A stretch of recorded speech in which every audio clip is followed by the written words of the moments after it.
sung in Sunday school. Did you have long hair? I did have a long braid in the back until I was in the 6th grade, and then got my first hair bob. Wore it real straight with bangs and Buster Brown, I guess you call it, haircut for a few years. Probably got my first Marcel as a high school student, and I can remember the teacher talking about how disconcerting it was to look out at the high school study hall and see all of these curly heads all about the same with those Marcels. Then later, of course, I had probably my first permanent, more like a junior or senior in high school.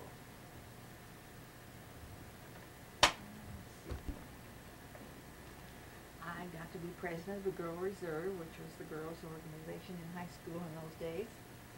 I was planning to be a school teacher.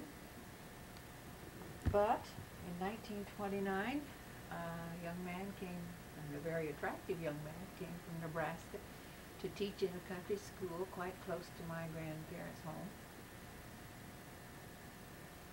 And the first time I met him, he seemed to be my ideal, except my ideal had always been a dark-haired guy, and this one was a blonde. So but I was very careful to not show that I was interested in him, because my father had always coached me to be very, very careful that you don't let the men know you're interested in them.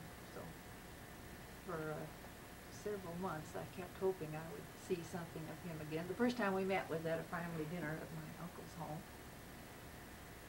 and I had seen just occasionally through the following months, and kept hoping maybe he'd pay some attention to me.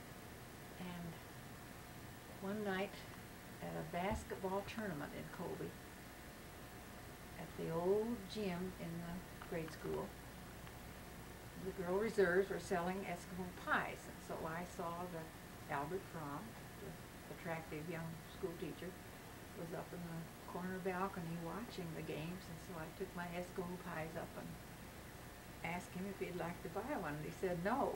So I decided that's the end of that interest. Probably the lost cause. But later in the evening, when the tournament was, when the awards were being announced, several girls were standing in the doorway, and I, being one of the taller ones, was back on the outside edge, and came a tap on my shoulder, and this face right by the side of mine. Would you like to go to the show tomorrow night? So that was the beginning of this big romance that was very, very, very, very special. I was on cloud 9. My friends could tell that I was, and that made my day. So I had a scholarship to go to Sterling College, a scholarship that amounted to $50, and I kind of turned that down in favor of a school because a recruiter came around from Columbia, Missouri, hunting students, talked me into going to a girls' school there. And Albert discouraged that. He thought that only girls who were pretty wild were sent there to a girls' school by their parents, so he didn't think that's a very good idea. But I kept kind of thinking I would do that, because I'd already probably done some kind of a pre-enrollment. And then as it came closer to graduation, I began to realize that money was pretty scarce, and it might be a little bit foolish for me to go that far away to school. So when Albert began to talk about maybe we would get married, I decided that would be a good idea. I could stay home here and help my father, who I thought needed me. So we made plans for a wedding for Thanksgiving evening in 1931, which was November 25th. We had a small wedding at my grandmother's home, had chrysanthemums. We were going to have an arch with chrysanthemums all over it, but that was a dream that didn't materialize. We had the minister from Evangelical Lutheran Church. We had close relatives, and the Cliff Weeds, who were farm managers for my father. He had the hired men give them the of work to do, and his wife was a cook for these hired men. After the wedding, Albert and I had made our first home in Jim, had that little house rented for $25 a month, which was real nice first home. We didn't have running water in the house. We'd go to the school where he taught for our showers in the evenings. And what was his position at Jim? He's a teacher of 7th and 8th grade. That was his first year there after having taught in the country for 2 years. Of course, our great entertainment was going to basketball games, and he had a winning team. It was fun to watch the basketball in those days because he had 7th and 8th grade.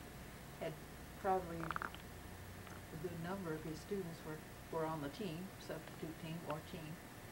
So we got to know the students real well. In fact, one of the fellows who comes to the Senior Progress Center these days talks about the good old days when we would pop corn there in the hall, and I'd be at the basketball games. I can't remember doing that, but it's kind of interesting what you do remember and what you do not remember through the years. Albert worked for my father driving a tractor. So here's a picture where he's on one of the old steel wheel tractors. And this one is our wedding picture, 1931.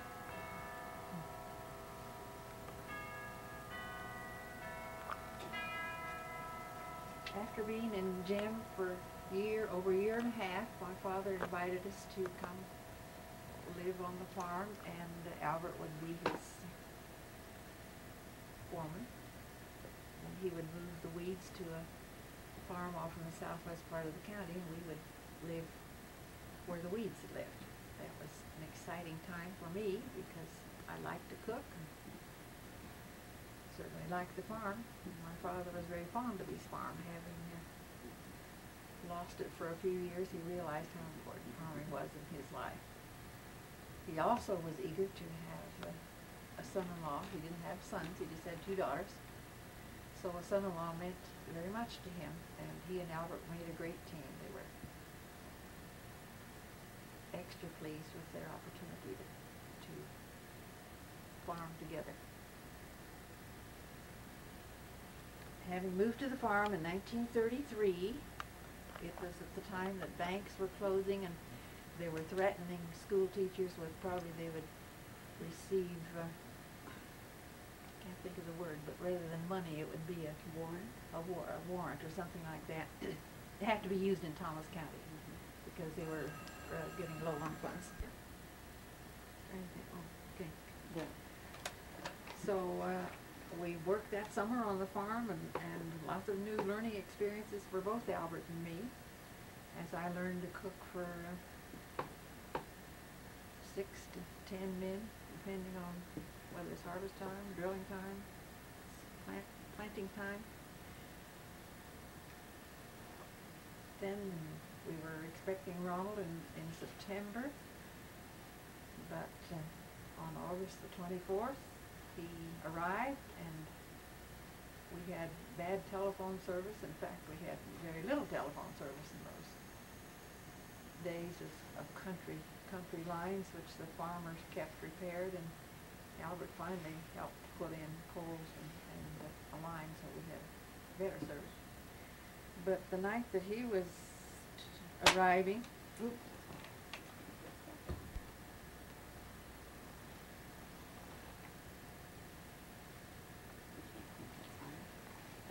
but it had rained a little bit and couldn't get to the doctor by telephone, so Albert sent one of the hired men in to wake him, and the doctor arrived about 4 o'clock in the morning and came into the room, which is now the library out in the country, and had his nurse, Evelyn Hobel, and told her to hurry up, and within 5 minutes Ronald was born. We had asked Albert's sister, Irene, to come down and help with the cooking for those hired men at that time.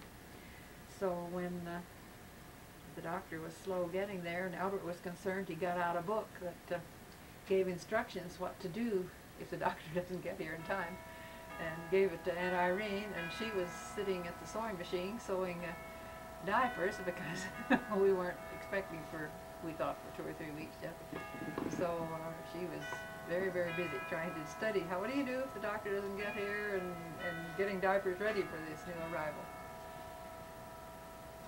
That was an awful cute little bundle. He's a little over 5 pounds, but Albert and I, the first day, well, the evening of his first day, Grandpa Snellbacker and Aunt Irene and Aunt Clara went to town to the fair. And so Albert and I got to have him all to ourselves the whole evening. Grandpa was so gay with his new first boy and his family that he really celebrated, and Aunt Irene and Clara had trouble getting him home. They didn't get home till about midnight. But Albert and I were enjoying the whole time because we were these proud parents of these new little guy. Here's a picture of the grandfather, Claude Snellbacker, with his first son, Ronald Frahm, born in 1933. I guess I made a note of, look at the high window. This was the south side of the house before we added the living room. The reason I'm making note of that was because later, when Ronald was about 2 years old, the dust storms became very severe. We had some real bad ones that would roll in. One afternoon I was sitting at the piano just kind of playing around, and Ronald was outside with the hired men, enjoying working with them, watching them work. And I got up from the piano bench, looked out the west, and saw within a half mile a terrible dirt storm rolling in. And of course, when they rolled in, you didn't have much time to prepare. I went out, got outside the door, and was calling for Ronald, and I had assumed that he was on the sand pile, which was under the tree right east of the house, and he wasn't there. I couldn't go out far because of the terrible wind and the terrible dirt blowing, but I was out far enough to tell that he wasn't at the sand pile. So I was very concerned during the whole storm. I was just beside myself. I was so worried about him. When the storm finally subsided, about an hour and a half later, Ronald came in with Jones. What was his first name? Neighbors that lived about a half mile north. They had been in at that time was the chicken house. It's where now the garage is. So was that ever a great joy to see those two. They had been safe inside the chicken house. This was how bad and how suddenly the storms came. You couldn't do much to get away unless you were aware that it was rolling in. Of course, they were east of the house. I don't know whether they knew much ahead of time it was coming or whether they'd been cleaning the chicken house and just happened to be in there when the storm arrived. But we had many bad storms like that, and it portrayed how treacherous farming was in those days with the dirt blowing. It's one year, 1934, we didn't even get enough to have seed for the next year's crop.